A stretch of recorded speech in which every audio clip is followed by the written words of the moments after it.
Hi, everyone. We are joined by Diego Pacheco, who is getting ready to get back into the ring August 31st against Massage Salecki at the War Grounds in Carson, California. Another homecoming fight on the other side of town for you, Diego, coming hmm off of a tough win earlier this year. I know it's been a tough year overall, but what are you looking to prove to yourself in this fight against Salecki as you take another step up in competition? just show the world that I'm a great fighter. I'm on my way to becoming a great in the sport. And like you were saying earlier this year, I had a fight against Sean McCalman, who made the fight a very non like fan favorite fight, you know what I mean? He made the fight like very awkward and very slow paced and didn't let me get off as much as I'm used to. So wasn't as happy with my performance that fight, but we got the win and that's really what matters and we learned from it. Now we move forward and we have Sulecki next Saturday, who's a tough fighter. He's been in great fights and it's really gonna be a great fight. I feel like his style with my style and his mentality to win, my mentality to win is what makes for a good fight. And I'm excited, man. Next Saturday will be an amazing night. With McCalman, he obviously made it tough for you at certain points of the night. You still won via unanimous decision, but it was a lot closer than a lot of people expected. Do you think this is the kind of fight you also needed to just get a better sense of what you need to do moving forward in order to not even have these close kind of fights? Yes, for sure, man. You gotta go through it to learn from it, and that's what I did. I was going up against a fighter who wasn't there to win. He wasn't there to beat me. He knew he couldn't outbox me. He knew he couldn't out punch me. He couldn't beat me in any of those things. So he tried to be a crafty fighter and try different tactics. When I try to attack, he'll get very low and like get under my arms or he'll grab me right away. Just he was just doing a lot of little things that were disrupting my offense, which was good for him. I feel like that's what his game plan was, to go in there and not get knocked out and not let me get off, but he wasn't really trying to win.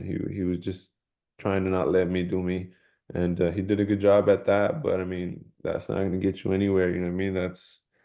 You got to come in here and win. And if I was the one who landed the better punches, and like you said, got the unanimous decision, and we learned from it. We moved forward, and now we have Suleki next Saturday, good fighter, and that's what I'm focused on right now. Yeah, Selecki. I mean, his first loss to Daniel Jacobs was very close. He won quite a few rounds in that one.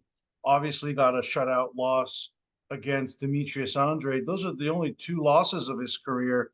Has beaten Gabriel Rosado. What kind of a fight are you expecting from Selecki? I'm expecting a good fight, man. Suleki's a good fighter. I can't overlook him. I'm 100% locked in on him, and just excited to go in there, share the ring with him, and see what he brings to the ring, man. I'm extremely ready. I feel better than ever, and I'm just ready to perform come Saturday. Matchroom already gave you that homecoming opportunity at the YouTube Theater in Inglewood back home. Now you're going to be fighting in the War Grounds in Carson, home to some of the greatest fights of the 21st century. I'm very curious. Have you ever been to the fights there in Carson as a fan? Which were some of the earliest memories you have there? Oh yeah, definitely, man. I have a lot of memories there with my brother, with my dad, with my friends, just going there as a fan and enjoying some fights. It's been to a lot of great fights. I also fought there one time on a Mungia undercard, and that was a great experience. I fought another undefeated guy there and beat him in the third round, got him out of there, and no, I'm back headlining, and obviously, the War Grounds is an amazing place for fights. Like I said, I've been there plenty of times as a fan, and now for me to be the one headlining and the one inviting people to come watch me, man, it's a great feeling. I mean, I'm ready to show out and keep going, man. You know, my career I feel is in a great place right now, and I just got to keep moving forward and keep putting in the work and keep doing what I've been doing. Yeah, I remember I was at that fight with Munguia against Patrick Alati. You were just coming up Yes. in 2019, and in less than 5 years, here you are headlining your event there. What was the best fight you ever saw or you attended as a fan at the arena? Do you recall? That I attended, maybe most recently the Fundora fight. All right, with Brian Mendoza, correct. Yeah, that was a hell of a fight, man. But I remember seeing Danny Garcia. I've seen when he fought Brandon Rios, I think it was. I believe it And was Adrian Granados. Adrian Granados, you're right. And it's been a lot of fights, man. You know, I can't really think of too many at the top of my head, but I just remember being there a lot of times with enjoying fights. You know, I'm a boxing fanatic. You know, I like to follow boxing and yeah, man, War Grounds is an amazing place and a fun place for boxing fights. Do you like automatically like flip the switch like, oh my God, I need to like hold my own in this kind of a arena where there's been so many great fights? Does that go through your mind, or do you kind of just channel the energy just towards the opponent at that point? Um, nah, man, it's more of like this is what I do. This is what I've been doing my whole life. It's just another day in the office. You know, I put the work in. I'm ready. It's go time, and that's pretty much it. Let's also talk about the 168-pound picture right now. Two of the top dogs in David Benavidez, your stablemate. For those who don't know, you're trained by his father, Jose Benavidez Sr., and David Morrell. They've moved on to 175 pounds. Canelo is still the king of the division. There's some new blood with Jaime Munguia now in there.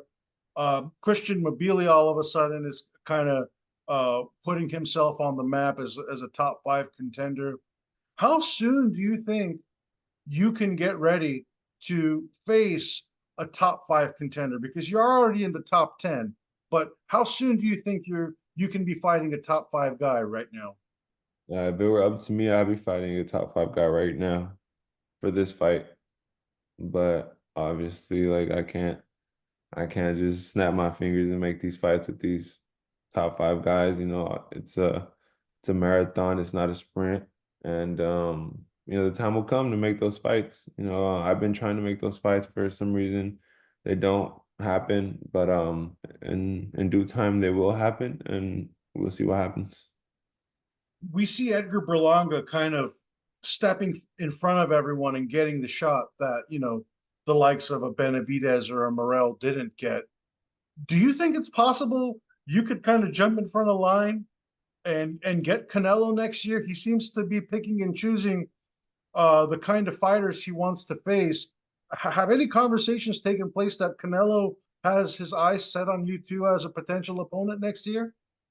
No, no confirmation from Canelo thinking any of that, but I mean, obviously, I have the best promoter in the game, Eddie Hearn, who's comes through with making big fights, and I'm extremely 100% confident that he would give me those fights. You know what I mean?